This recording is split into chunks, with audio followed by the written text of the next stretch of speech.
જો રિક્ષાવાળો હાલો તો બેઠો ભાઈ, તો ગોંડલ પેસેન્જર ચોકડીએ. આવ્યો એની પાસે કામ હાલો છે. ભાઈ ગોંડલ કોને? ચોકડી મારે. જોજો ઈ આપણે તારે કામ હોય તો હું ખોટી શું કામ દલીલ જાઉં? વરે રિક્ષાવાળો જોજો હા કેવો તો તમને લઈને હાલો ને મને. આખા પણ જવાબ તને આપી લઈને દે, શું કામ જોજો. જાવ? અરે પણ કામ છે મારે. હા તો જાને મને જો. કાકેશ. આ તમને નો પૂછું તો કોને પૂછું? કોનો હા તો બોલો તારી ભાઈ રિક્ષા જિંદગીમાં દોડ તમે કામ મને હોય, મને પૂછે પૂછીને કરીશ એમ? કોનો કોઈ પૂછો હાલો આ રિક્ષા શું લેવા લીધી છે? રિક્ષા તો હકાવવા માટે લીધી છે. અરે ભાઈ, હું તમારો પેસેન્જર છું. એવું હોય જોજો. ને કીધું. અરે ભાઈ, હું રિક્ષામાં બેહીશ તો હું તમારો પેસેન્જર થયો ને. હા તો તું બેઠો ક્યાં હો? ઊભો હો ને. હા ચોરો ભાઈ બેસી જાય હાલો બેહી ગયો, હવે તો હાલો. ક્યાં? અરે જોજો. ગોંડલ ચોકડીએ. પણ શું કામ? જોજો આની વાયડા જો હજી સવાર રિક્ષાવાળા સવારમાં વાયડા કોનું મોઢું જો જોઈ લીધું. હવાર મારી સામે તો તારું જ મોઢું જોઈ લીધું હશે.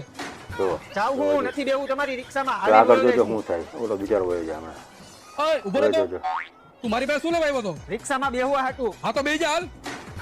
નથી બેવું મારે તારી રિક્ષામાં. ખોટી મારા મગજની અણી કાઢ્યાસ. જાઉં હું. એટલે હાલી ક્યાં જા? રિક્ષામાં બેહી જા. નથી બેવું એટલે. એટલે આપણે ઊભો તો રે. આ નથી આવું. 4 દી પછી માન એક પેસેન્જર આવ્યો તો પણ એને